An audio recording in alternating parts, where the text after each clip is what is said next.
அனைவருக்கும் வணக்கம். என்னுடைய பெயர் பவித்ரா. எனக்கு தற்போது 33 வயது ஆகிறது. நான் கன்னியாகுமரி மாவட்டம் தக்கலை அருகே பிரம்மபுரம் பகுதியில் வசித்து வருகிறேன். என் கணவனுடைய பெயர் கிருஷ்ணதாஸ். அவருக்கு 36 வயது ஆகிறது. என் கணவர் லாரி டிரைவராக வேலை செய்து வருகிறார். நானும் என் கணவனும் ஒரே பகுதியில் வசித்து வந்ததால் எங்களுக்குள் பழக்கம் ஏற்பட்டு அதுவே நாளடைவில் காதலாக மாறி நாங்கள் இருவரும் காதலித்து திருமணம் செய்து கொண்டோம். எங்களுக்கு திருமணமாகி 13 ஆண்டுகள் ஆகிறது. ஆனால் இன்று வரை எனக்கு ஒரு குழந்தை இல்லை. என்னுடைய அம்மாவின் பெயர் முத்துலட்சுமி. எனக்கு ஒரு தம்பியும் இருக்கிறான். அவனுடைய பெயர் மகேஷ். என் மாமியாருடைய பெயர் கிருஷ்ணகுமாரி. அவங்களுக்கு 60 வயது ஆகிறது. திருமணத்திற்கு பிறகு நானும் என் கணவனும் தனி குடித்தனம் வந்துவிட்டோம். என்னுடைய அம்மாவான முத்துலட்சுமியுடைய வீட்டுக்கு அருகிலேயே ஒரு வீடு காலியாக இருந்தது. நான் என் கணவனிடம் சென்று நாம் அங்கு குடிபெறலாம்.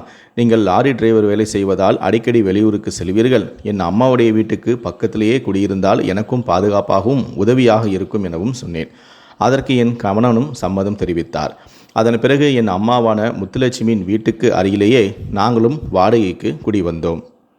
இப்படியே நாட்களும் சென்று கொண்டிருந்தது. கிட்டத்தட்ட 13 ஆண்டுகளாகியும் எனக்கு குழந்தை இல்லை.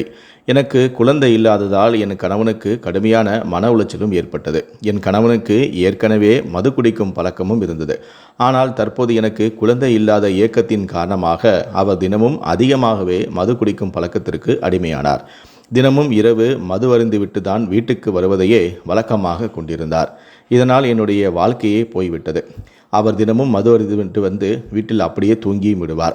என்னுடைய தேவைகளை அவர் பூர்த்தி செய்யவே இல்லை. இதனால் நான் பல நாட்களாக ஏக்கத்தில் தான் இருந்தேன். என்னுடைய அம்மாவின் வீடு பக்கத்தில் இருந்ததால் என் தம்பியுடைய நண்பனான ரமேஷ் என்பவன் அடிக்கடி என் தம்பியை பார்ப்பதற்காக வருவான். அவன் எங்கள் ஊருடைய பக்கத்து ஊரில் வசித்து வருகிறான். அடிக்கடி என் தம்பியை பார்க்க அவன் வருவான். அவனுக்கு இன்னும் திருமணமும் ஆகவில்லை.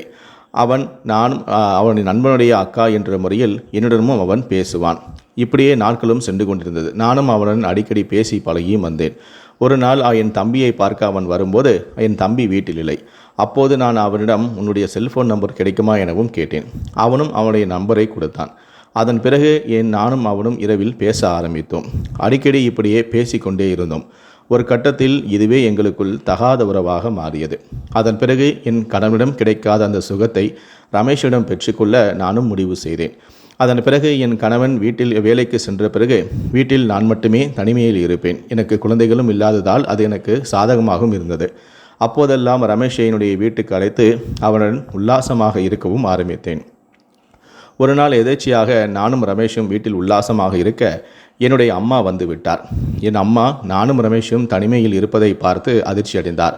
அதன் பிறகு என்னுடைய கணவனும் மது போதைக்கு அடிமையாகி தினமும் மது குடித்து விட்டு வந்து என்னுடன் தகராறும் செய்வதாலும் என்னுடைய வாழ்க்கை இப்படி போய்விட்டதே என கவலையாலும் தான் நான் இப்படி தகாதவர்களில் ஈடுபடுவதை உணர்ந்து மனம் இறகி சரி இவனோடையாவது தம் மகள் சந்தோஷமாக இருக்கட்டும் என அதை கண்டும் காணாமலும் இருந்து விட்டாள்.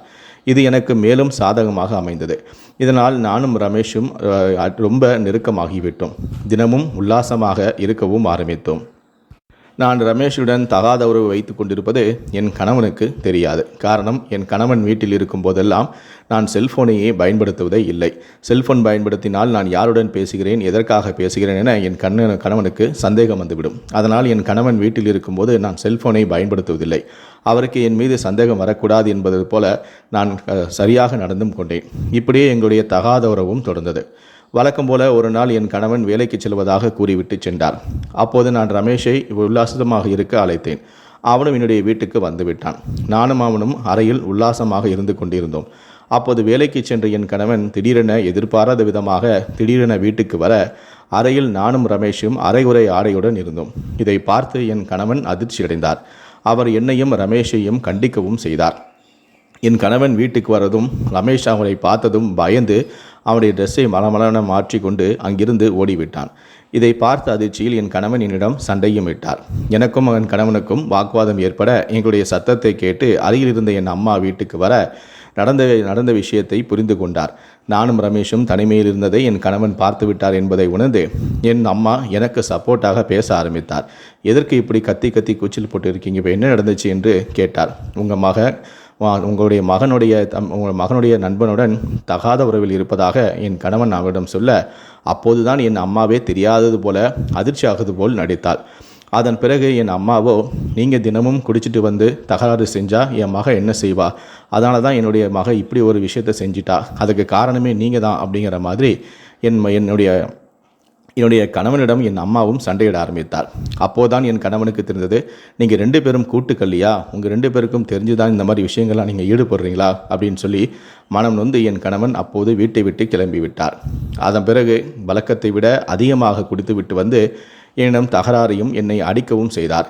அதன் பிறகு, நீ செல்ஃபோனில் தானே நீ அவனுக்கு ஃபோன் போட்டு வீட்டுக்கு அழைக்கிறாய், இனி நீ செல்ஃபோனை பயன்படுத்தக்கூடாது என்று சொல்லி என்னுடைய செல்ஃபோனை வாங்கி அதில் இருந்த சிம் கார்டை எடுத்து உடைத்து போட்டு விட்டார். இனி நீ யாரிடமும் பேசக்கூடாது எனவும் கூறிவிட்டார். அன்றிலிருந்து என் கணவன் எப்போதெல்லாம் எங்கு சென்றாலும் சரி, வேலைக்கு சென்றாலோ அல்லது வேறு யாரையாவது சந்திக்க சென்றாலோ என்னிடம் சொல்லிவிட்டு தான் செல்வார். ஆனால் இந்த சம்பவம் நடந்த பிறகு அவர் என்னிடம் பேசுவதே இல்லை, என்னிடம் எதுவுமே கூறுவதும் இல்லை. எங்கே செல்கிறேன், எப்போது வேலைக்கு போகப் போகிறேன், எப்போது வருவேன் என்று எந்த தகவலும் என்னிடம் சொல்லவும் இல்லை. என்னாலும் ரமேஷுடன் பேசாமலும் அவனுடன் தனிமையில் இல்லாமல் இருக்கவும் முடியவில்லை. நான் பல நாட்களாக ஏங்கிக் கொண்டிருந்தேன். அப்போது தான் நான் என் அம்மாவிடம் சொல்லி, எனக்கு புதிதாக ஒரு சிம் கார்டு வேணும், என்னுடன் நீ கடைக்கு வா, போய் ஒரு சிம் கார்டை வாங்கி வருவோம் என்று சொன்னேன். என் அம்மாவும் அதற்கு சரியென சொல்லி நானும் என் அம்மாவும் கடைக்கு சென்று புதிதாக ஒரு சிம் கார்டை வாங்கி வந்தேன். அதன் பிறகு அந்த நம்பரிலிருந்து நான் ரமேஷை தொடர்பு கொண்டேன். நம்முடைய தகாத உறவு என் கணவனுக்கு தெரிந்துவிட்டது. அவர் தினமும் முன்பை விட அதிகமாக குடித்துவிட்டு வந்து என்னை அடித்து கொடுமை செய்கிறார். அதனால் அவருடைய கதையை முடித்துவிட வேண்டும் எனவும் நான் கூறினேன். என் மீது இருந்த மோகத்தின் காரணமாகவும் ரமேஷ் அதற்கு ஒப்புக்கொண்டான். அந்த சமயத்தில் என்னுடைய செல்போனை வாங்கி பேசிய என் அம்மாவோ, தம்பி, என் மருமகனுடைய கதையை முடிச்சிட்டிங்கன்னா நீங்களும் என் மகளும் கல்யாணம் பண்ணி ரொம்ப சந்தோஷமாக இருங்க, நீங்கள் 2 பேர் சந்தோஷமாக இருக்கலாம், உங்களுக்கு எந்த விதமான இடையூறும் இருக்காதுன்னு என்னுடைய கள்ளக்காதனை தூண்டிவிட்டாள். என் கணவன் அதற்கு உடனடியாக சம்மதம் தெரிவிக்க அவனுடைய நண்பரான விமல் என்பவரை போய் பார்த்து என்னுடைய கணவனை கொலை செய்ய திட்டமிட்டான். அதற்கு அவருடைய நண்பரான விமலும் ஒப்புக்கொண்டான். அதன் பிறகு நானும் என் நண்பனும் சேர்ந்து உன் கணவனின் கதையை முடிக்க தயாராகிவிட்டோம். உன் கணவன் எப்போது எங்கே இருக்கிறான் என்று மட்டும் சொல் என்று கூறினான். ஆனால் இப்போதுதான் எனக்கு ஒரு சிக்கலும் ஏற்பட்டது. இதனால் வரை என் கணவன் வேலைக்கு செல்லும் போதும் சரி, யாரையாவது பார்க்க போனாலும் சரி, வேறு எங்கேயாவது போனாலும் சரி என்னிடம் சொல்லிவிட்டு செல்வார். ஆனால் இப்போதெல்லாம் என் கணவன் என்னிடம் பேசுவதே இல்லை. இப்போது நான் எப்படி என் கணவன் இருக்கும் இடத்தை அறிவது என நான் யோசித்தேன். அப்போதுதான் என் தம்பியிடம் நான் உதவி கேட்டேன். என் தம்பிக்கு என்னுடைய தகாதரவும் என் கணவனுக்கும் எனக்கும் நடக்கக்கூடிய இந்த பிரச்சனையும் தெரியாது. இதனால் நான் என் தம்பியிடம் நைஸாக சொல்லி, மாமா எப்போது வீட்டுக்கு வருவார், எங்கே இருக்கிறார் என்று எனக்கு தெரியவில்லை, அவர் வருவாரா வரமாட்டாரா என்று மட்டும் கேட்டு சொல், நான் கேட்டதாக நீ சொல்லாதே, நான் ஃபோன் போட்டாலும் என் கணவன் ஃபோனை எடுத்து என்னிடம் பேசவும் மாட்டார், நீயே ஏதாச்சும் எதேச்சியாக கேட்பது போல கேள் என்று நான் சொன்னேன். அப்போது என்னுடைய தம்பியும் என் கணவனுக்கு ஃபோன் செய்து, எங்கே இருக்கீங்க, எப்போ வீட்டுக்கு வருவீங்க என கேட்டான். அப்போது என் கணவனும், நான் நம்ம வீட்டுக்கு அருகில் இருக்கக்கூடிய பாலடைந்த சீட்டு போட்ட அந்த பாலடைந்த வீட்டில்தான் நான் மது அருந்து கொண்டிருக்கிறேன், மது அருந்து விட்டு நான் வீட்டுக்கு கொஞ்ச நேரத்தில் வந்து விடுவேன் என கூறினான். உடனே அந்த தகவலை என் தம்பியும் என்னிடம் சொன்னான். நானும் உடனடியாக இந்த தகவலை என் காதலனான ரமேஷிடம் தெரிவிக்க அவனும் அவனுடைய நண்பனும் அந்த இரவு நேரங்களில் அந்த பாலடைந்த வீட்டிற்கு வந்தார்கள். அப்போது அங்கு மது அருந்து கொண்டிருந்த என் கணவனை பார்த்திருக்கிறார்கள். என் கணவன் அவர்களை பார்த்ததும் அதிர்ச்சி அடைந்திருக்கிறான். எதுக்காகடா இங்கே வந்தீங்க, நான் இங்கே இருக்கிறது உங்களுக்கு எப்படி தெரியும் என என் கணவன் அவரிடம் வாக்குவாதம் செய்திருக்கிறான். அப்போது ரமேஷும் அவருடைய நண்பரும் தாங்கள் கொண்டு வந்த மறைத்து வைத்திருந்த அந்த ஆயுதத்தை எடுத்து சரமாரியாக என் கணவனை வெட்டியிருக்கிறார்கள். அது மட்டுமல்ல, அவருடைய ஆடைகள் எல்லாம் கலைந்து எரிந்து அவரை நிர்வாணப்படுத்தி சரமாரியாக வெட்டியிருக்கிறார்கள். அதன் பிறகு என் கணவன் துடிதுடித்து இறக்கும் வரை அங்கிருந்து பார்த்துவிட்டு என் கணவன் உயிர் பிரிந்த பிறகு வெளியே வந்து எனக்கு ஃபோன் செய்தார்கள். உன்னுடைய கணவனை கச்சிதமாக கொன்றுவிட்டோம், இப்போது நானும் என்னுடைய நண்பனான விமலும் கேரளாவுக்கு செல்கிறோம், இந்த பிரச்சனையெல்லாம் முடிந்த பிறகு மீண்டும் வருகிறோம் என்று சொல்லிவிட்டு அவர்கள் அங்கிருந்து கிளம்பிவிட்டார்கள். நானும் என் கணவன் இரவு வரை வீட்டுக்கு வரவில்லை. அவர் இறந்து விட்டார் என்ற செய்தியும் எனக்கு கிடைத்துவிட்டது. மறுநாள் அந்த பகுதிக்கு வந்த அந்த ஏரியாவை சேர்ந்த மக்கள் அங்கு பாலடைந்த வீட்டுக்கு சென்று போய் பார்க்க அங்கு என் கணவன் இரத்த வெள்ளத்தில் கிடப்பதை பார்த்து அதிர்ச்சியடைந்து உடனடியாக போலீசாருக்கு தகவல் தெரிவித்தனர். போலீசாரும் விரைந்து வந்து சம்பவ இடத்தையும் பார்வையிட்டனர். இறந்து கிடந்த என் கணவனின் சடலத்தையும் மீட்டு போஸ்ட்மார்ட்டத்திற்காக அனுப்பியும் வைத்தனர். அதன் பிறகு இது தொடர்பாக போலீசார் வழக்கு பதிவு செய்து விசாரணையும் தொடங்கினார்கள். என் கணவன் இறந்த செய்தியை கேட்டு என் மாமியாரான கிருஷ்ணகுமாரி அதிர்ச்சி அடைந்தார். நானும் எனக்கு எதுவும் தெரியாதது போல அழுது புரண்டு நாடகமும் ஆடினேன். அப்போது என் மாமியாரான கிருஷ்ணகுமாரி போலீஸாரிடம் சென்று என் மகனினுடைய சாவுக்கு என்னுடைய மருமகனான பவித்ராவும் அவருடைய அம்மாவும் தான் காரணமாக இருக்கலாம். மேலும் என்னுடைய மருமகனான பவித்ராவுக்கு அவருடைய தம்பியின் நண்பரான ரமேஷுக்கும் தகாத உறவு இருந்தது. அதை என் மகனும் கண்டித்தான். அதனால் அவர்களுக்கு இது தொடர்பு இருக்க வாய்ப்பிற்கு விசாரிக்க வேண்டும் எனவும் புகார் அளித்திருந்தார். என்னுடைய தகாத உறவு என்னுடைய மாமியாருக்கும் தெரியும் என்பது எனக்கு அப்போதுதான் தெரியும். என் கணவன் இது பற்றி யாரிடமும் சொல்லியிருக்க மாட்டார் எனவும் நினைத்தேன். ஆனால் எப்போது என் மாமியார் புகார் அளித்தாரோ அப்போது எனக்கு பெரும் அதிர்ச்சியாக இருந்தது. என் மாமியாருக்கு என்னுடைய தகாத உறவு தெரிந்திருக்கிறது. அதன் பிறகு போலீசார் என்னை நெருங்க நானும் பயந்து விட்டேன். எப்படியும் இந்த விஷயம் போலீசாருக்கு தெரிந்துவிட்டது. இனி மறைக்க முடியாது. என்னுடைய செல்போனையும் போலீசார் ஆய்வு செய்வார்கள். அப்போது நான் ரமேஷிடம் பேசியதையும் கண்டுபிடித்து விடுவார்கள். எதற்காக தேவையில்லாமல் அடி வாங்க வேண்டும், நம்மளே ஒற்றுக்கொள்ளலாம் என நினைத்து நான் போலீசாரிடம் அனைத்தையும் நான் ஒப்புக்கொண்டேன். அதனால் போலீசார் அதன் பிறகு என்னிடமிருந்தே ரமேஷுடைய செல்ஃபோன் நம்பரையும் வாங்கினார்கள். அதன் பிறகு ரமேஷுடைய செல்ஃபோன் எங்கு இருக்கிறது என ட்ரேஸ் செய்தார்கள். அது கேரளாவை காட்டியது.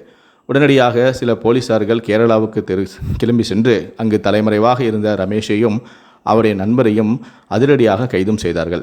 அவர்களையும் காவல் நிலையத்துக்கு அழைத்து வந்து விசாரணையும் செய்தார்கள். அதன் பிறகு நாங்கள் இந்த குற்றத்தை ஒப்புக்கொண்டதால் என்னை தக்கலை பெண்கள் சிறையிலும் என் அம்மாவையும் என்னையும் தக்கலை பெண்கள் சிறையிலும் போலீசார் சிறையில் அடைத்தனர். இந்த சம்பவமானது எங்கள் பகுதியில் பெரும் பரபரப்பையும் அதிர்ச்சியையும் ஏற்படுத்தியது.